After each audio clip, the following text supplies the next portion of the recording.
Que a graça de Cristo esteja com cada um nesse momento. Nós sabemos que o Senhor Deus, Ele é poderoso, Ele é grande, é misericordioso. Sabemos que a paz dele reina em nossos corações, em nome de Jesus. É muito bom ter você aqui no nosso canal. E eu gostaria de pedir você para se inscrever no canal, convidar seus amigos a se inscreverem no canal para nos ajudar. Hoje nós vamos falar sobre a lição 4, o drama de Jó, a perda dos bens terrenos. E ainda que nós venhamos passar por muitas tribulações, angústias, nós sabemos que o Senhor, Ele vela por nós. Ele cuida de nós. Talvez Jó, os seus amigos, né? Elifaz, o temanita, Bildade, o suíta, Zofá, o naamatita, e Eliú, o buzita, talvez não tivesse compreensão do sofrimento de Jó. Talvez nem o próprio Jó tivesse compreensão dos seus sofrimentos. Cada um teve a sua opinião sobre o sofrimento de Jó. Cada um falou uma coisa. O diabo achava que Jó era fiel, temente, se desviava do mal só porque tinha bens materiais. Então, todas as pessoas à volta de Jó se enganaram com a personalidade de Jó. O diabo, pensando que Jó era fiel a Deus por causa dos bens materiais, quando Jó caiu na desgraça, cada um julgou Jó de uma maneira. Jó também não compreendeu. Mas nós sabemos que o livro de Jó, ele só tem uma interpretação. Que a perseverança na fé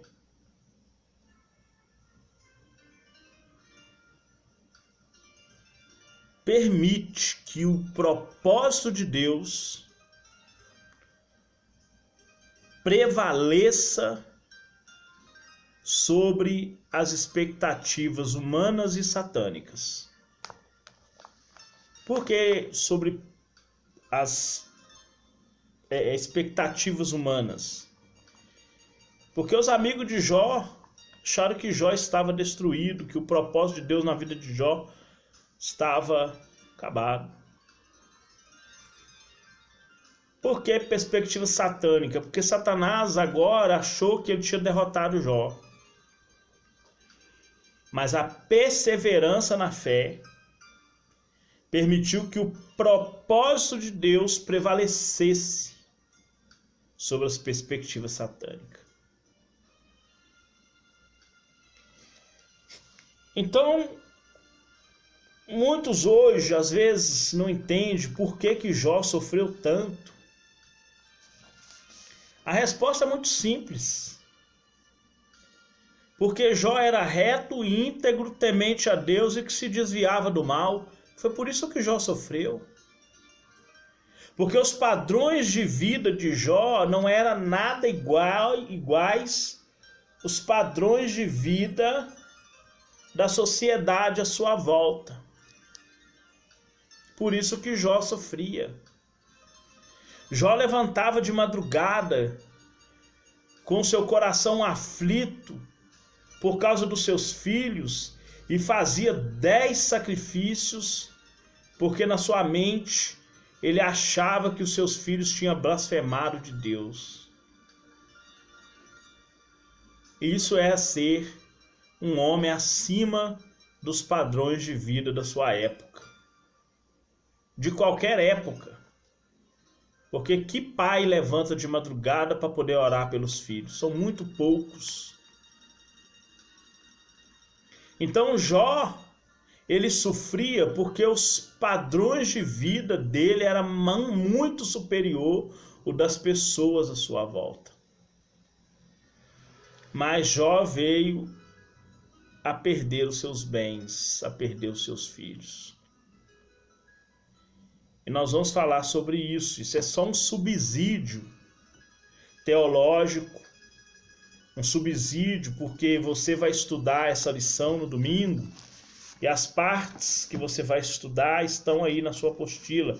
Eu vou passar algumas coisas diferentes, é só um subsídio, um acréscimozinho sobre o drama de Jó, sobre as perdas dos seus bens terrenos. O texto é Jó 2, versículo 21. O texto áureo da lição 4 é Jó 2, 21. Então nós vamos ler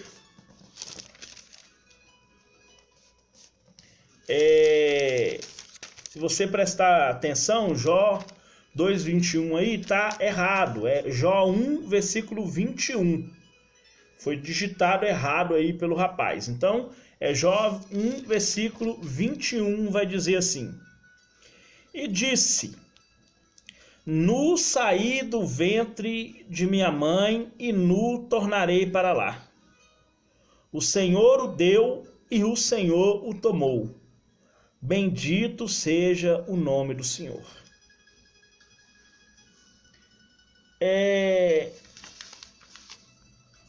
No mundo materialista,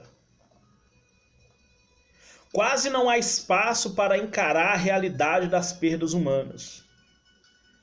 Até mesmo alguns crentes parecem viver num mundo encantado das vitórias e conquistas a qualquer preço. Contudo, perder filhos, imóveis e dinheiro, por exemplo, são consequências naturais da vida, inclusive dos que seguem a Cristo. A grande questão é: como devemos comportar diante de tais acontecimentos? A verdadeira fé não se mostra nas bênçãos que recebemos, mas na resignação ante a soberania divina, mesmo quando perdemos o que Ele nos deu. Guarda esse pensamento. A verdadeira fé não se mostra nas bênçãos que recebemos, mas na resignação ante a soberania divina, mesmo quando perdemos o que Ele nos deu. Jó e a experiência das perdas humanas. Seu gado e o rebanho. O seu rebanho. A Bíblia descreve Jó como um homem íntegro e que cultivava uma vida de profundo temor a Deus. Nós vemos isso, Jó, logo no versículo 1. Era bom patrão, bom esposo e um pai sempre presente e preocupado com a vida espiritual e social dos seus filhos. Versículo 5. Jó 1, versículo 5. Mas de repente, ele viu todo o seu gado, todo o seu rebanho esvaiar-se. Os mensageiros, um a um, vieram trazer-lhe as inesperadas e funestas notícias. Jó 1, versículos 14 a 16. Seus servos, além de bois, camelos, ovelhas, os servos de Jó também tinham suas vidas ceifadas, como depreendemos dos versículos 15 a 17. Aos moços feriram a fio da espada. Antes de findar o dia, a maioria dos servos de Jó já havia sido dizimado. Seus filhos. O mensageiro não havia ainda terminado de narrar os recentes acontecimentos a Jó, quando um outro apareceu com uma notícia ainda mais trágica. Versículo 19. Eis que um grande vento sobreveio da além do deserto e deu nos 4 cantos da casa, a qual caiu sobre os jovens e morreram. Você pode imaginar a essa altura dos acontecimentos o que passava na vida de Jó, no coração, na mente, de receber tais notícias.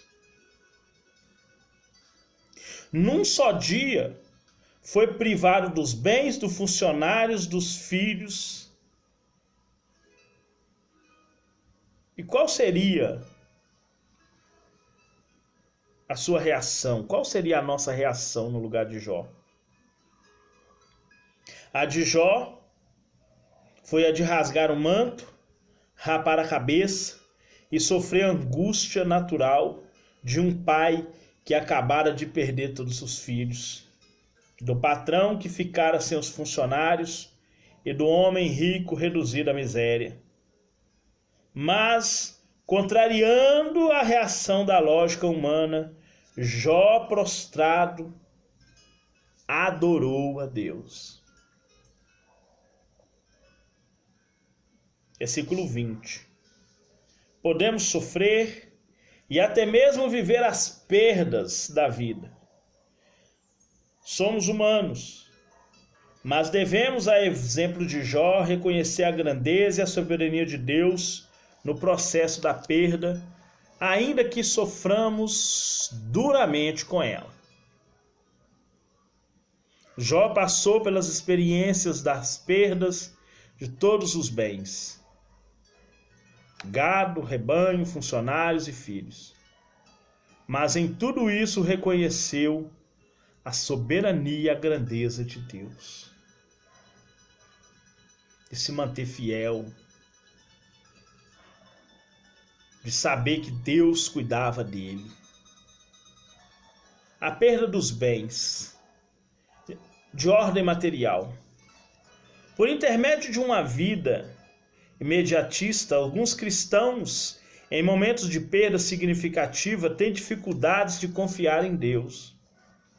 Quando se perde bens materiais, seja por causa de uma administração deficiente, por um roubo ou devido à traição de pessoas que pareciam amigas, parece que o chão se abre e tudo vem abaixo. Para lidar com tais questões, não há receitas nem manuais. O que temos é a promessa viva e real de Jesus. Buscai em primeiro lugar o reino de Deus e sua justiça. Comer, beber e vestir vos será acrescentado. Mateus 6:33. Acalme seu coração e em Cristo recomece com fé e coragem. Lá no livro de Filipenses 4, versículo 6. Não andeis ansiosos por coisa alguma. Antes, as vossas petições sejam em tudo conhecidas diante de Deus, pela oração, pela súplica, com ações de graça. Essa tem que ser a nossa reação. De ordem afetiva. Ser pretendido no namoro ou no noivado é um processo angustiante. Perder os pais, por mais que seja algo esperado, não deixa de ser doloroso para o ser humano. Suplantar o cônjuge é dilacerante para a alma. Sepultar o cônjuge é dilacerante para a alma. Enfrentar a separação no casamento, principalmente por adultério, é como sofrer uma amputação de um membro do corpo. A dor finca como estaca no âmago do nosso ser, traumatizando-nos violentamente. Devido ao apego emocional e sentimental que temos por nossos familiares e por aqueles que nos cercam, as perdas de ordem afetiva trazem pavor e sofrimento ao nosso coração. Por isso ficamos sem direção e mostramos-nos inconformados. É nessa hora que a nossa saúde psíquica é comprometida, podendo inclusive comprometer nossa vida espiritual e social. Por isso, não podemos nos esquecer do socorro divino. Sem ele, desmoronamos. Por isso que a Bíblia fala no Salmo 91. Os que abrigam, os que escondem, os que vão para o esconderijo do Altíssimo, a sombra do Onipotente descansará. Porque só Deus é que pode confortar os nossos corações ante as perdas. Só Ele pode confortar o nosso coração. De ordem espiritual. Uma vez que a saúde emocional está comprometida, a crise espiritual rapidamente se instaura. O crente desenvolve um sentimento de inércia para buscar a Deus. Ele não vê fundamento algum para viver e acaba desejando a própria morte. Igual Elias, capítulo 19 de 1 Reis. Elias estava tão emocionalmente abalado, tão psicologicamente abalado, que ele falou com Deus que melhor era morrer do que viver.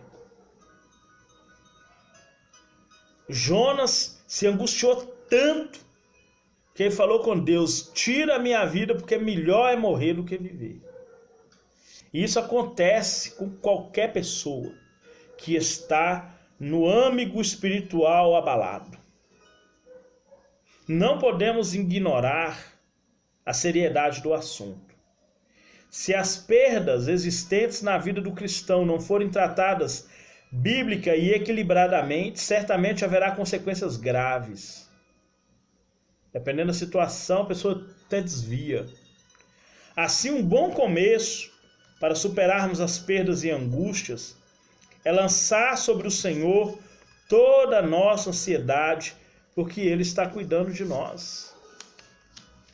Isso diz lá no livro de 1 Pedro, capítulo 1, versículos 1 Pedro 5, versículo 7. O bom caminho para superar as perdas de ordem material, afetiva e espiritual é lançar sobre o Senhor todas as ansiedades, pois Ele está cuidando de nós. Mesmo na perda, podemos desfrutar o amor de Deus. O apóstolo Paulo passa a entender que a sua força está na fraqueza, pois o poder de Cristo aperfeiçoa-se juntamente em nossas debilidades. A minha graça te basta, porque o meu poder se aperfeiçoa na fraqueza. 2 Coríntios 12, 9, Jesus falou isso com Paulo. A graça de Deus é insondável, infinita, incomensurável. Essa graça resgatou-nos, e de tão completa ela nos basta por si mesma. Assim como O pé de mostarda está todo dentro do grão de mostarda.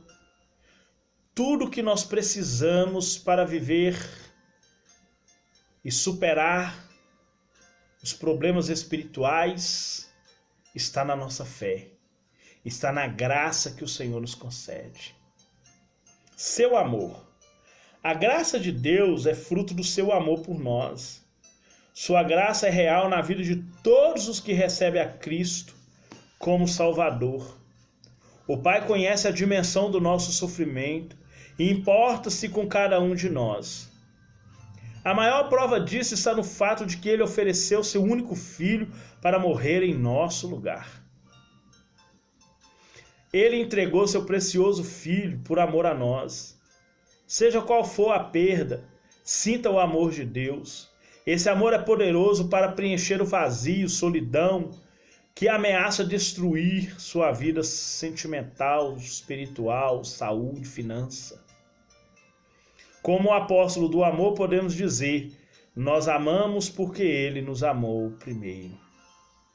1 João 4,19. Deus intervém na história. Servimos a um Deus que, em graça e amor infalíveis, intervém na história humana. Ele interveio na tragédia existencial de Jó, depois de um longo período de perdas, angústia, dor, sofrimento. O patriarca foi miraculosamente restaurado enquanto orava por seus amigos. Não desista da sua existência. Busque a Deus em oração.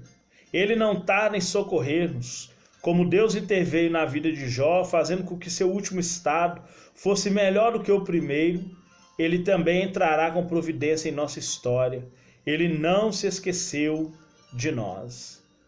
Ainda que percamos os mais preciosos bens, podemos desfrutar da graça de Deus, do seu amor, e Ele intervém em nossa história.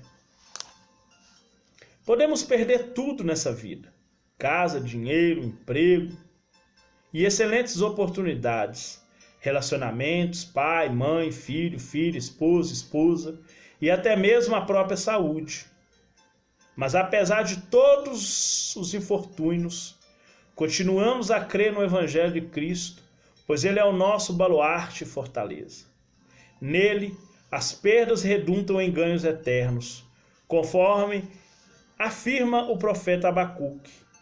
Porquanto, ainda que a figueira não floresça, nem haja fruto na vide, o produto da oliveira minta e os campos não produzam mantimento, as ovelhas da malhada sejam arrebatadas, e nos currais não haja vacas, todavia eu me alegrarei no Senhor, exultarei no Deus da minha salvação. Jeová, o Senhor, é a minha força. Abacuque 3, 17 a 19. Alegre-se, pois, em Deus, e caminhe sem temor. O sofrimento humano. O sofrimento do ser humano não é novidade. Ele parece ser uma realidade sempre presente na raça humana. Em Jó 5, 7, registra o seguinte: mas o homem nasce para o trabalho, como as faíscas das brasas se levanta para voar. Em Jó 14:1 afirma: o homem nascido da mulher é de bem poucos dias e cheio de inquietação. Há muito tempo, coisas têm acontecido às pessoas boas, até mesmo com as pessoas nos tempos bíblicos. Quem pode esquecer o horrível sofrimento de Jó? Ele perdeu sua família e posse. Oséias, José, foi tratado de maneira cruel por seus irmãos. João, que foi decapitado. Paulo, que foi jogado na prisão, sofreu náufragos, foi açoitado, deixado quase morto e muito mais. Às vezes os cristãos chegam a pensar que quem obedece a Deus e procura ser um bom cristão não passará por sofrimentos horríveis. Entretanto, se coisas ruins aconteceram com Jó, João Batista e o apóstolo Paulo, Com certeza ela pode acontecer com os bons cristãos. Lá no livro de 2 Timóteo, capítulo 3, o apóstolo Paulo diz: quem quer viver piamente padecerá perseguições. Mas ele também disse, em Romanos 8, em todas essas coisas somos mais do que vencedores em Cristo Jesus, nosso Senhor. Que a lição da vida de Jó possa servir para você como alento de que nós temos um Deus que cuida de nós. Amém? Que Deus abençoe sua vida em nome de Jesus. Pai querido, Pai santo, Pai amado, Deus de misericórdia. Nós agradecemos ao Senhor, Pai, por essa palavra e que o Senhor derrame sobre nós o teu poder e a tua graça. Amém. Fiquem com Deus. Deus abençoe vocês.